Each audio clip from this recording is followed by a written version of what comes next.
Crazy. Yo, yo. Yeah, we back. Yes, sir. So now you come back, coming into your senior season, coming back for your senior season.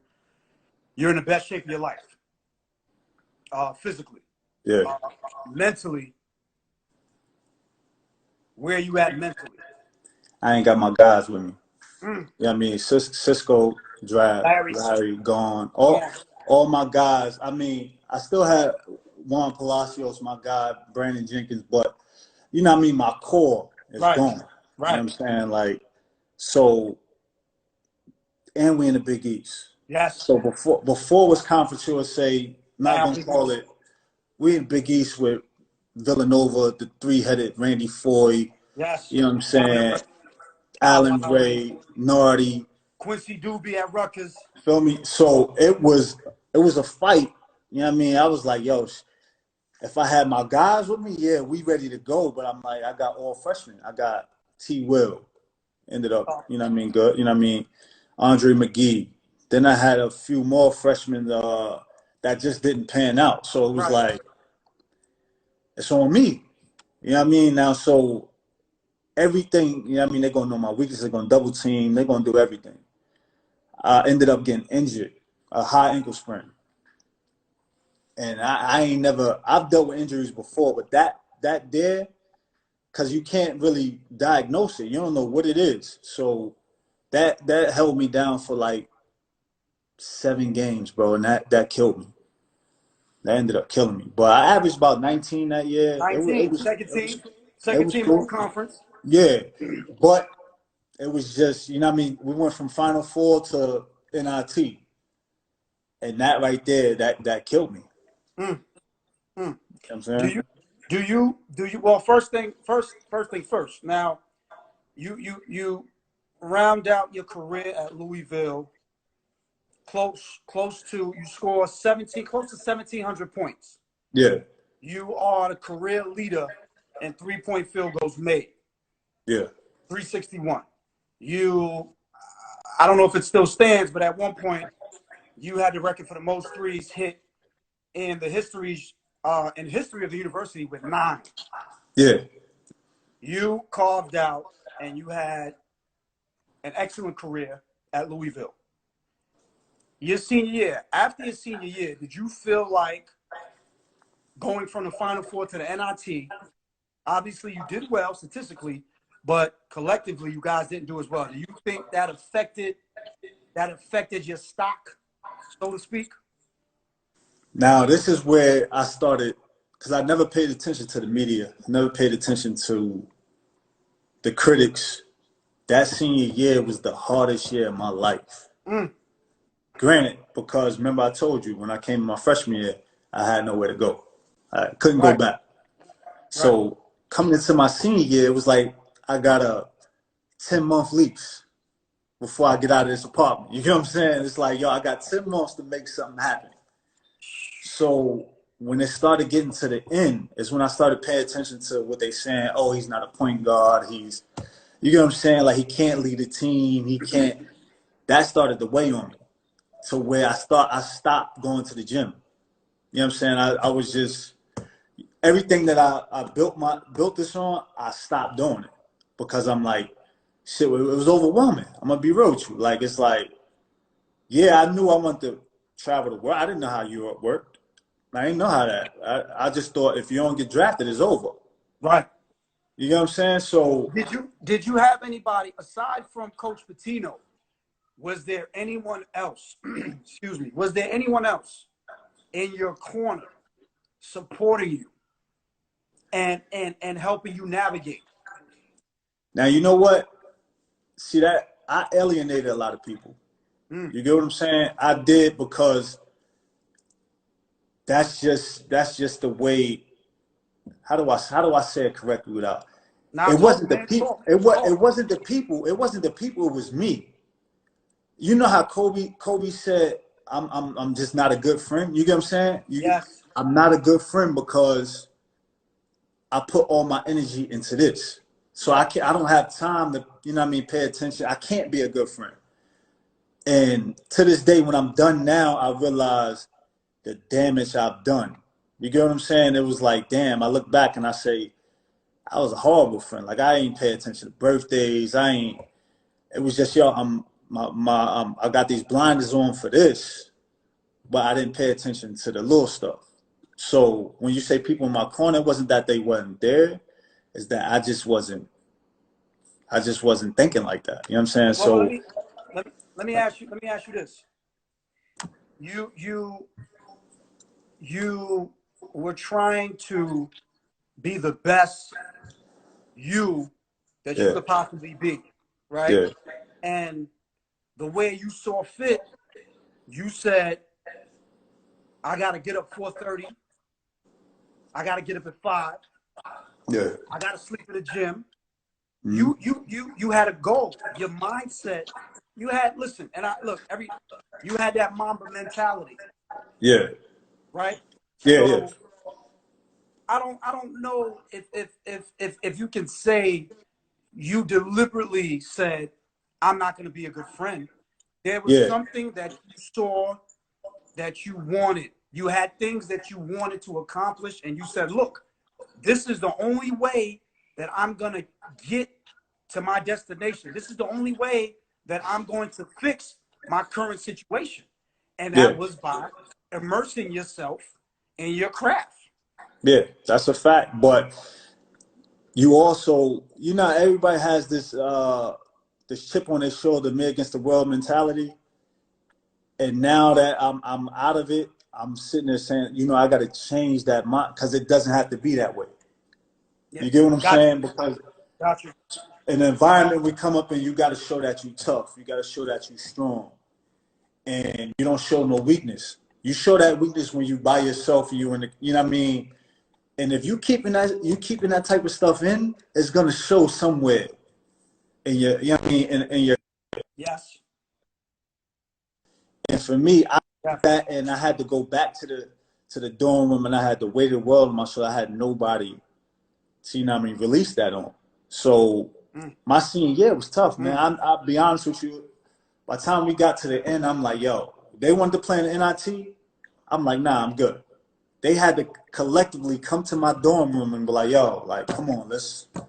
And Coach P was like, you get another shot at just showing what you can do. And I'm like, Coach, I've been You doing this didn't want to 4 years. play. I'm like, shit, what else they got filming me for 4 years? Like, what is 3, 4 games gonna do extra? Ended up doing it.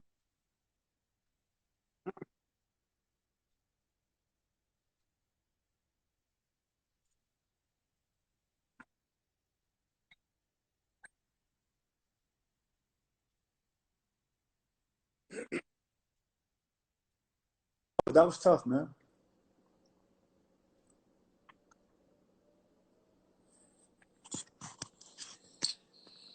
How did you now? What was the process like in preparing now after your senior year, preparing for the draft and preparing to become a pro? Well, Patino always told me, he was like, listen, this is the last time you're gonna enjoy the game of basketball. He said, so Wow. enjoy this senior year. And I was like, what do you mean by that? He was like, is this love that you have and everything, it goes. He said, now you gotta worry about off the court. You gotta worry about your business. You gotta worry about, he said, you're not gonna love it. It's not gonna be love anymore, it's gonna become a job. You know what I mean? And well, that's when it hit. When you get done, they like, do you need a line of credit? We could give you $100,000 or we give you 20. I'm like, listen, just give me the 20. I'm not gonna take the 100. And I'm in Chicago with I signed with Bill Duffy, right? And this was it was me, Rondo, Kurt Stinson. You remember Kurt, right? Iowa State. Kurt Stinson, Vincent Greer. He's from Carolina, but he was tough. And I realized that, you know what I mean, when they recruited me, it was like, yeah, you the guy that we gonna push. But so when I get to Chicago, it's like, I'm the last guy that y'all think about. Mm. I'm in the gym trying to, this is with Tim Grover.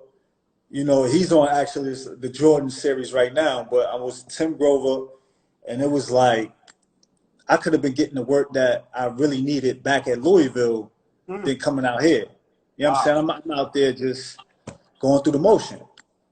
And so I got about 5 workouts, and I did Cleveland 3 times, and then I did Minnesota.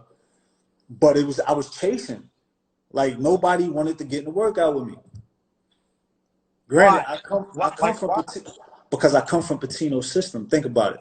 Come from his system to where he's preparing us for this. So anything in the combine or whatever, I'm already, of course, mentally and physically ready for that.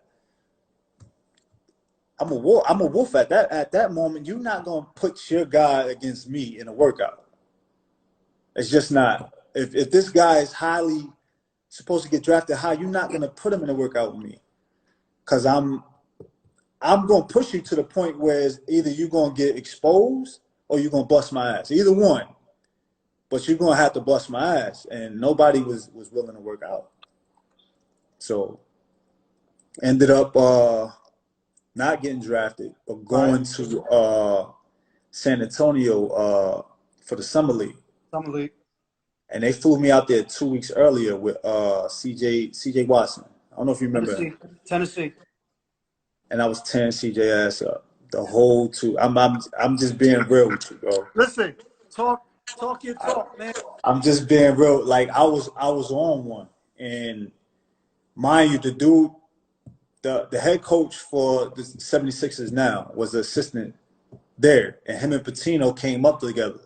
So as soon as I land, he comes to the airport. He's like, "Listen, you give him, you part of the system. Like I want to help you do this." So getting in San Antonio, he was on the pot for a while, right? Yeah. Okay. So we get there early, and I have a talk with Bruce Bowen, and that's when it like registered to me.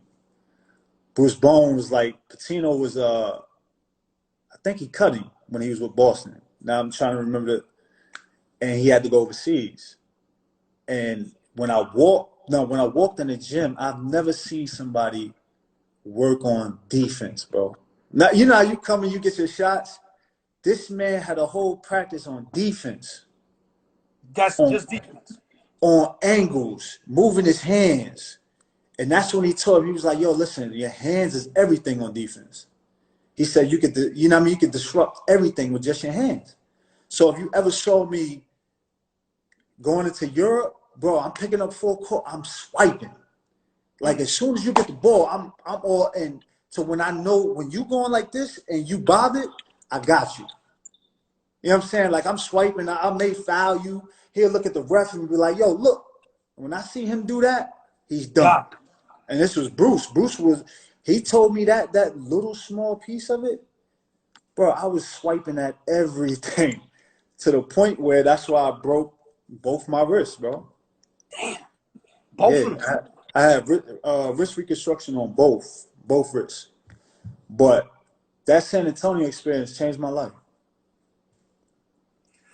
When did you now decide that you were going to go overseas and that was going to be it? And before I even get into that, 15 plus years, correct?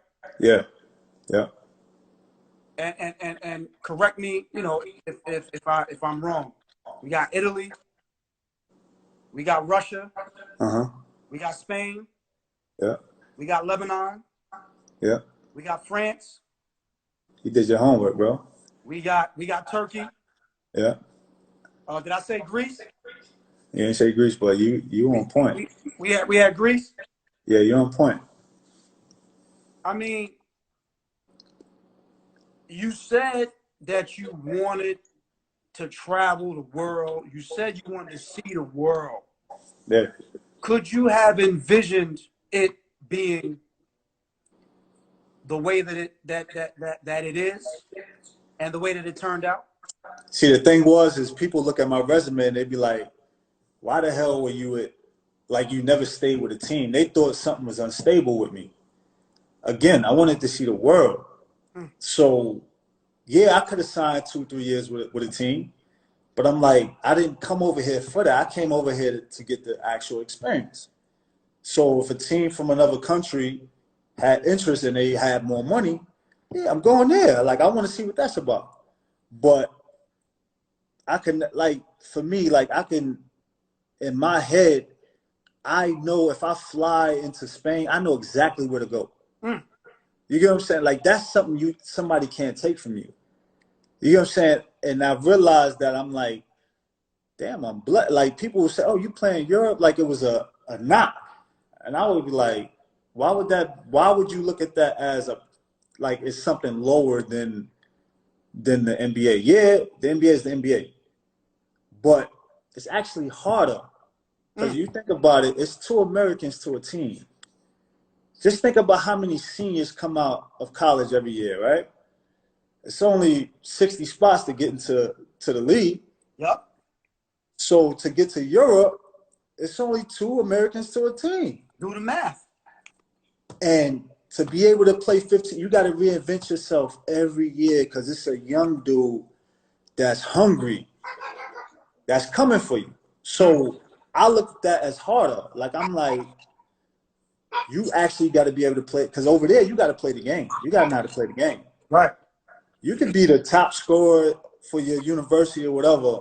They'll look at you like you don't know how to play the game. Right. So to say 15 years, like I wanted to play 20, my body just, that's one thing I always said. I said I would, like I only get one body, right? So this is what I'm doing. I'm going to make sure I get every ounce out of it. Like, I don't want to lead a game where I feel fresh. I want to lead a game where my back hurt.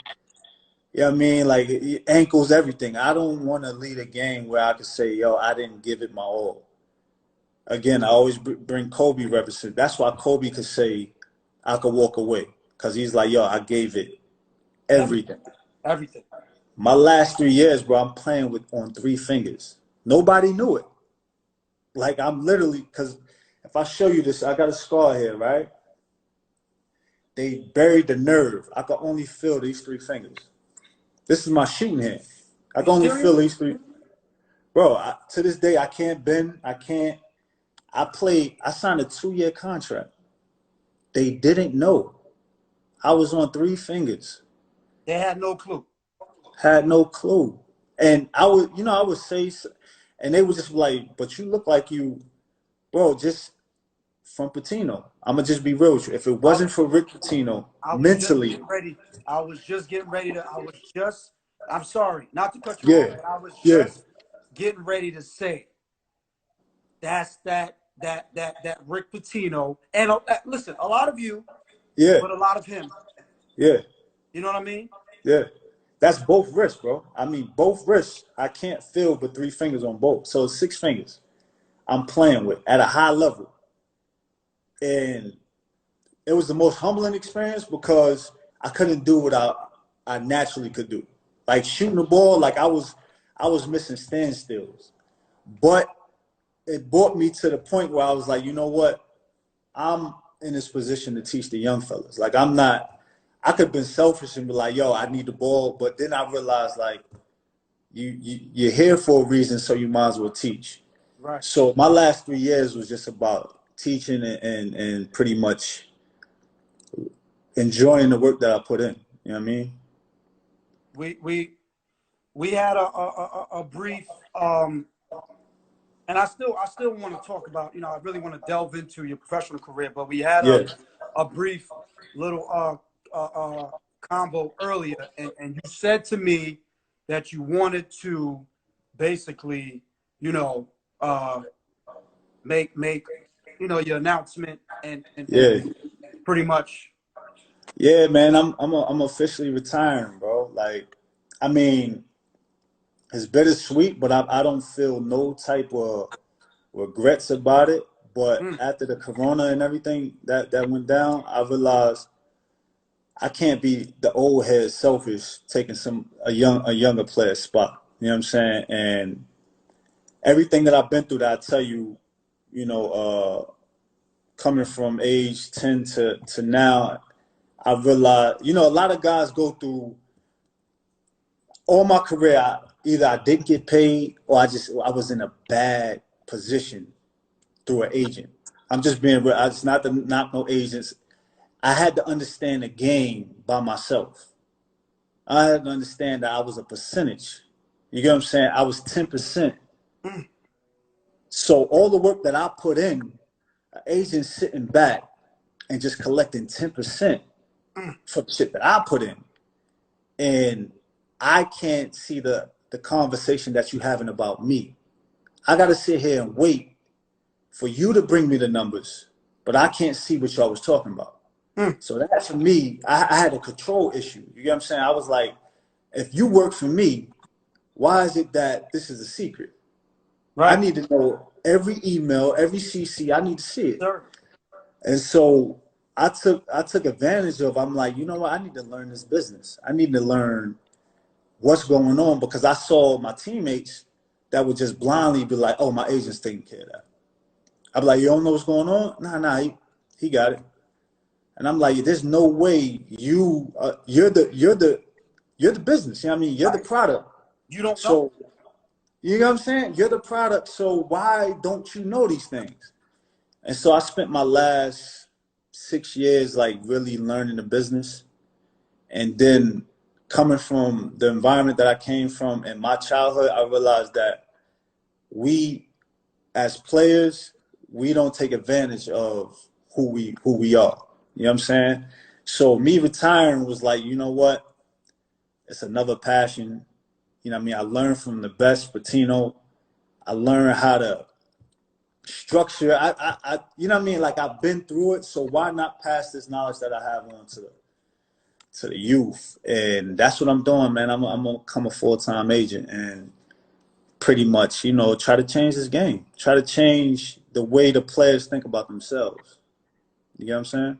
The fact, well, first things first. I mean, I see, a lot of people are commenting, congratulating you, congratulating you on a phenomenal career, extraordinary journey. Just the simple fact that you chose to announce your retirement while you're chopping it up with us Yeah, is mind blowing. It's humbling.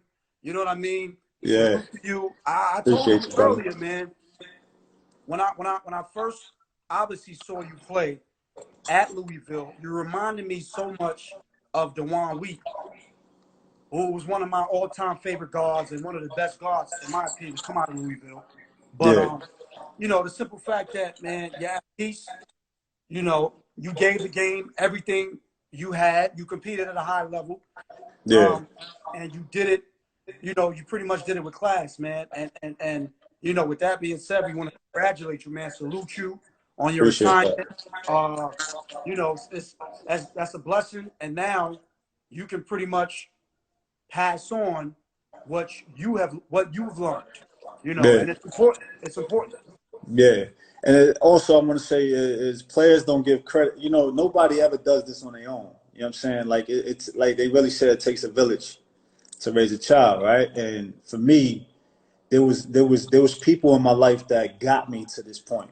You know what I mean? People that had no business sticking their neck out for me, Mm. like the Whalens and Alvin Freeman. I'm gonna give them they do because I haven't my whole career. And you know what I mean, and John McGuckin, it's everybody. Kevin Owens, like you never do it on your own. Don't keep this mentality that it's me against the world. I did it on my own. I'm self-made. You never self-made. That's impossible because it's somebody that has to help you get there. At some point, somebody sticks their neck out for you. So always show those people because I was told it's all right coming up. You know what I'm saying? Like you tell everybody kiss your ass coming up, but when you on your way down, you see everybody that you know what I'm saying? So I just wanted to put that out there that people start giving, like you said, you want to give their roses while they're alive. Like start giving people their just due when you can. You know what I'm saying? Because you never do it on your own. And I'm blessed to be able to get to this point. 15 years, like you know what I mean, coming from where I come from, like, yeah, 15 years is a hell of a career, but it's only the beginning. Now again, looking back at the the 7-year-old boy who with the help of his loving grandma, a fishing pole, no backboard. That was your start. That was your Yeah. start. And to know that you really had no intentions on wanting to play in the NBA. You wanted to play professional, but not in the NBA. And to know that the game has taken you from Neptune Yeah. to 7, 8, 9, damn near 10 different countries, 15 years professionally, Yeah. and a phenomenal career. Could you have imagined that looking back? Nah, bro. I'm gonna be honest. I'm supposed to be dead or in jail, man. I'm just gonna be real. Of my childhood, I'm supposed to be dead or in jail. I'm just being real. So to be at this point, nah, I can never see it, man. I mean, but I'm not gonna lie to you. The work that I put in, I knew something was gonna happen. Maybe it may not have been this. I would have been a good businessman or whatever. But I didn't see this though. I didn't see this. If you could give the young players, the young guys and girls, some advice on just the amount of work that it takes, the work that has to be put in, and and what it takes to be a professional, what advice would you give to them? I mean, we didn't go through this. I never smoked. I never drank my whole career. Never. Now that's a personal choice, but your body is your temple. That's the first and foremost in sports. Your body is your temple. So you can't cheat the game. You get what I'm saying? Everything, the game, I live by this model. You get whatever you put in. You Yes, know what I sir. mean? Whatever you put in, you get out of it, right? So if you think you're gonna cheat, you can't skip levels. Those girls, they try to skip levels, and it's easy in today's game because social media is the way it is. You know what I'm saying? You can have 1 million followers in high school, and in your mind, you think you've arrived, Talk about it. but you still there's somebody out there that you got the 1 million followers, he got 1,000 followers, but Mm, he's putting in that work while mm. you're relaxing. You can't skip levels. You know what I'm saying? Just don't ever try to skip levels or think that you could run from the competition and get to, because you're always going to come back and get you. You can't run from the competition. And I see that a lot today where players are trying to run from they're trying to jump to this high school or jump to this AAU program just to get, you know what I mean, to get you. It's always going to catch you. One way or the other, it's going to get you. So I say to them is follow. The greatest thing that's happening right now is this Jordan documentary coming out. The greatest thing that could ever happen was people to see Jordan you know what I mean? Because you get stuck on LeBron, you get stuck on what you see now. But Jordan was the optimal of it all. But I'm a Kobe fanatic. And his motto is the basics. Get back to the basics. And once you master the basics, it all becomes easy after that. What is your most, I want to say, what did you enjoy most about playing professionally and being to be able to see different cultures and It's the people, man. Like it's like when you make these friendships in a different country and y'all bond, it's a lifetime thing. You get what I'm saying? Like for the rest of my life, I can say, hey, I'm going to vacation in Spain or Italy or Greece, even Iran. Bro, I done made the best friendships in Iran. And for me, growing up thinking that that's the worst place on earth mm, and going there and it's the best place I've ever been, the nicest people.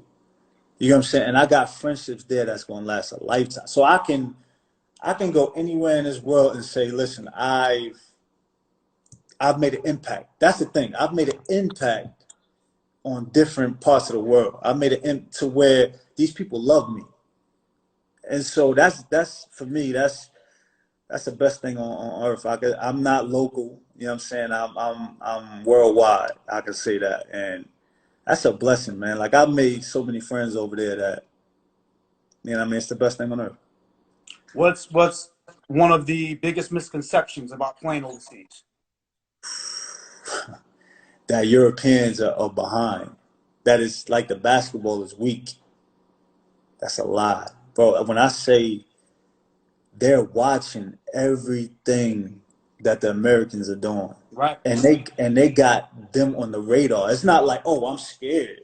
Like, hey, these guys are no, they're looking like we're at beginning of practice. We're in the locker room. They're on Instagram or whatever, looking to where they looking to like, oh, I'm gonna bust his ass if I Wow. ever see him. But they're doing this from the morning to night. No school, no none of that. And I said this 10 years, I said, yo, listen, they got killers over there. And the biggest misconception is that these guys don't know what's going on over here. They're gunning for every one of y'all. Mm. And they're putting in that work. Like they're doing it from the morning to the night, bro. Like, so America's far behind. I'm just being real. In the next 5, 10 years, it's gonna be all Europeans. I mean, listen, that doesn't seem far fetched at all. For real. It Because doesn't seem far they're fetched at putting all. in the work. They are there's no college. I mean, you see the guys skipping the prop, but there's no college. They're putting in work all day, every day. Bro, they're ahead. AAU is a disadvantage. I say Mm. just get rid of. I'm gonna be real. I tell guys, I'm talking to guys now. The perfect model is Ben Gordon. Mm. I Yes. don't know if you remember the. Oh, It's yes. just from what I know, Ben Gordon didn't play AAU one year. He just Right. worked on his game. Right. That right to me, when I heard that story, I said that's the illest thing I've ever heard. I think and I'm not for certain, but I think Dewan Wagner even did that. He might have even did that one summer also. Now he went to the the camps, Yeah, but to my understanding, I think one summer he didn't play AAU, exactly. and just worked out. And I tell you, I say, yo, why are you playing you for what? Well, the college coaches or whatever. Yo, bro, if your game ain't 100%, fuck what the coaches are saying. You just ain't ready. Ben Mm. Gordon, like he went into hiding and came out that next year and was an animal. He was already an animal, but I say, why not follow that? That's what I'm Right. saying. I've always followed the blueprint of, you know what I mean, pay homage to the guys before. And Ben Gordon is the perfect example of how these players should think about, you know what I mean, working on their game. Well, listen, man. Um, Again, we can't begin to thank you enough, man, and salute you. Congratulations on your retirement. Um, Appreciate you, brother. uh, uh, your journey, your story, your career has been phenomenal. The fact Yes, that sir. you have been through what you've been through and you're still here, Yes, sir. standing tall, strong. It says a lot about who you are as a person, your character. We appreciate you. You are blessed. You know what I mean? Appreciate you, And brother. continue to do what you're doing, man. Before we get out of here, man, um, any parting shots for the people? Anything you want to leave the people with? Hey, man, just thanks for the love, man. I'm gonna be real with you. The support that I've received over the years, like, it's probably people that be like, yo, he ignores me. He don't see, you know what I mean? He don't see what I'm saying to him. I see everything. It's just that I'm just breaking out of my, Of course. you know what I mean? I'm breaking Of out of course. that mold. So now that I'm out of it, I mean, I just hope nobody held grudges against me because I'm gonna make it back to y'all if y'all allow me. Forgive me for just ignoring y'all over the years, but the love was always, I felt it. You know what I mean? Appreciate it. That's it. Well, listen, man. If anybody understands uh, what grind is and what perseverance is and what determination is, they'll understand why you were the way that you were and Yeah. why you were doing what it is that you were doing. It allowed you and afforded you to played 15 plus years overseas, and now is going to allow you and afford you the opportunity to give back, teach, and to be Yeah. there for the young and up and coming players, man. So, Yeah. I mean, you know, it's all love, man. All love. I appreciate you giving me this platform, though, bro. Like, I see great things coming for you doing this, bro. Because you give a lot of the old timers, or you give them they do, and that's what the youth need to see, man. And that's a blessing at what you're doing. It's all it is, man. Is support. I think, obviously, my thing is I'm a little older than you. You probably like Yeah. around my younger brother's age, but the thing is this: that means nothing because they're guys that came after me, guys Yeah. that came before me, guys Yeah. that came after you. Yeah. Everyone that has left their mark and pretty much, you know, played the game and given it all they had. Why not support them? Why not give them their just due? Why not Yeah. pay homage? You know what I Yeah. mean? For sure. That's our mantra, man. A game where players are immortalized and you know where their legacies live on forever, man. So again, man, you know, we appreciate you. We gotta do a part two because I really want to delve into Yeah. my guy Stu just asked a question and it's crazy. I really want to delve into just you playing now overseas and you know some of the players you played against and some of the guys that you battled against. So we Yeah. got to do a part two for sure, man. So, I'm here, bro. Yes, I ain't sir. got nothing but time on my hands too, Yes, so sir. let's do it. Yes, sir. For sure. Let's do it. So listen, man, with that being said, on behalf of myself, my partner K. Jamal, and Yeah. everybody on the check-in,